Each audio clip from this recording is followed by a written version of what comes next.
Good morning to all of you. Welcome to Legal Matters by Sai Babu Sunkara. ఈ video professional ethics వాళ్ళకి ఉపయోగపడుతుంది. ఎందుకంటే ఈ వీడియోలో section 35 of the advocates act యొక్క importance దీంట్లో మనం ఎక్కువగా డీల్ చేయడం జరుగుతుంది. కేసుల పేరు దొరకలేదు కానీ ఇక్కడ బార్ కౌన్సిల్ ఆఫ్ మహారాష్ట్ర వారు ఒక ఉమెన్ అడ్వకేట్ మీద 50,000 రూపాయల కాస్ట్స్ వేయటం జరిగింది. ఎందుకంటే ఆవిడ తన సోదరుడైనటువంటి మేల్ అడ్వకేట్ మీద అభియోగాలు మోపి దాని మీద ప్రొఫెషనల్ మిస్కాండక్ట్ అని section 35 of the professional other misconduct అని 35 దానికి కూడా 35 అడ్వకేట్స్ యాక్ట్ కింద ఆవిడ కంప్లైంట్ ఇవ్వటం. కంప్లైంట్ ఇచ్చినప్పుడు ప్రొసీజర్ అంతా ఫాలో అవ్వాలిగా. అంటే డిసిప్లినరీ కమిటీ ఫామ్ అవ్వటం, డిసిప్లినరీ కమిటీ నోటీసులు ఇవ్వటం, మళ్ళీ ఆవిడ దానికి వచ్చి ఎవిడెన్స్ ఏమి చెప్పలేకపోవటం, ఫాల్స్ అని తెలియటం, యాక్షన్ డ్రాప్ అనటం అనవసరం కాబట్టి ఆవిడకి 50,000 ఫైన్ వేయడం జరిగింది. సుప్రీంకోర్టు తప్పయ్యా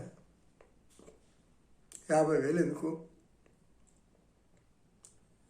కంప్లైంట్ ఇచ్చేవాళ్ళు వాళ్ళ ఉద్దేశంలో చాలా సీరియస్గా ఆలోచిస్తారు.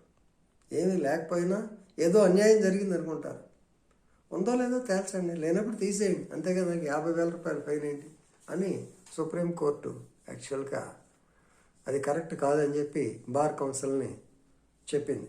Awarding A cost of 50,000 on the advocate by bar council of India is drastic, too much అన్నమాట.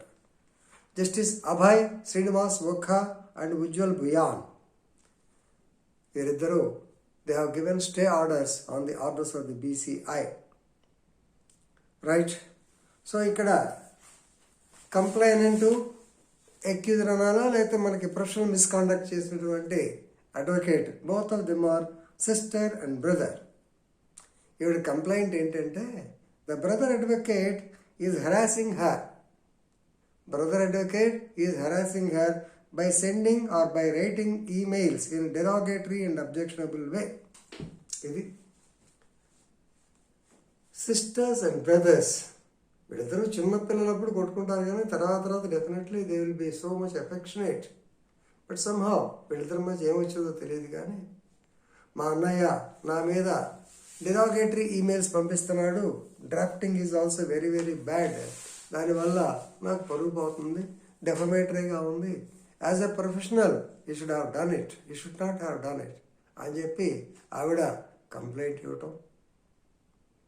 దాని మీద ఆ యొక్క మెయిల్స్ని ఎంక్లోజ్ చేయటం, ఆ మెయిల్స్లో అతను కూడా చాలా లెంగ్తీ మెసేజెస్ రాయటం, అవి ఏంటా అని చెప్పి వెరిఫై చేయడానికి డిసిప్లినరీ కమిటీ ఫామ్ చేసింది సెక్షన్ 35 ప్రకారం. మీకు తెలిసి ఉంటే అడ్వకేట్స్ యాక్ట్ ప్రకారం bar council of Maharashtra or ఏ బార్ కౌన్సిల్ అయినా they will be having the disciplinary committees, 2 or 3 disciplinary committees ఉంటాయి.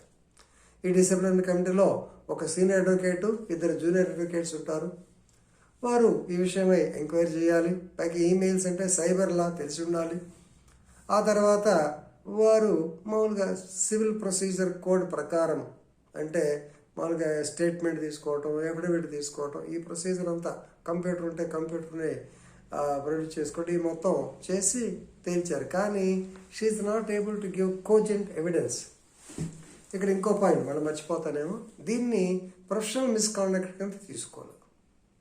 అంటే యాజ్ అడ్వకేట్ జరిగింది, యాజ్ బ్రదర్ అడ్వకేట్ జరిగింది కాబట్టి, టజల్ బిట్వీన్ బ్రదర్స్ అండ్ సిస్టర్ కాబట్టి ఇది స్ట్రైట్ అవే ప్రొఫెషనల్ మిస్కాండక్ట్ రాకుండా అదర్ మిస్కాండక్ట్ కింద తీసుకున్న తర్వాత ప్రొసీజర్ ఫాలో అయ్యారు. ఆ ప్రొసీజర్ ప్రకారం ఆవిడ she could not able to substantiate the allegations. ఆవిడ తను ఏదైతే చెప్పిందో వాటిని పూర్తిగా నిరూపించలేకపోయింది. పైగా ఆవిడ వేగ్ కంప్లైంట్ అనేది ఎంక్వైరీ కమిటీకి అర్థమైంది. కాబట్టి సెక్షన్ 35లోనే క్లియర్గా ఉంటుంది. ఫస్ట్ పాయింటే అది. జనరల్గా నేను సస్పెన్షను, రిమూవలు ఈ చెప్తా, వార్నింగ్ చెప్తా కానీ ఫస్ట్ది పెద్ద స్ట్రెస్ చేయం. ఇది ఫస్ట్ది వచ్చింది. వేగ్ కంప్లైంట్ కాబట్టి యాక్షన్ డ్రాప్ అన్నారు. యాక్షన్ డ్రాప్డ్ అంటూ ఇలాంటి వేగ్, ఫాల్స్, వెక్సేషియస్, ఫ్రైవలస్, ఫాల్స్ ఇలాంటి పిటిషన్లు పెడితే మరి ఊరుకుంటే ఇబ్బంది అవుతుంది. So the matter went to the bar council of India. Bar council of India took it very seriously and they have awarded 50,000 compensation or 50,000 costs to be paid to the brother by the sister. So కాబట్టి నార్మల్గా 25/1/2000 యాక్చువల్గా 2/11/2020 నాడు bar council of India ఇది vague, not maintainable అని 50,000 వేసింది. అలాగే in case she doesn't pay, ఆ సిస్టర్కి 50,000 రూపాయలు కట్టకపోతే 6 months సస్పెన్షన్ ఫ్రమ్ ప్రాక్టీస్ అని కూడా ఉంది. దాని మీద అప్పీల్కి వెళ్తే సుప్రీంకోర్టు వారు తెలిసే ఉంటుంది మీకు, సెక్షన్ 38 ప్రకారం అప్పీల్కి వెళ్ళొచ్చును. 25/1/2024 నాడు సుప్రీంకోర్టు యాక్చువల్గా బార్ కౌన్సిల్ యొక్క ఫైండింగ్ ఉంది, కంప్లైంట్ వేగ్ అనేది, they don't find fault with it. Yes, 100% correct. Bar council యొక్క ఎంక్వైరీ రిపోర్ట్ గురించి వారేం మాట్లాడట్లా.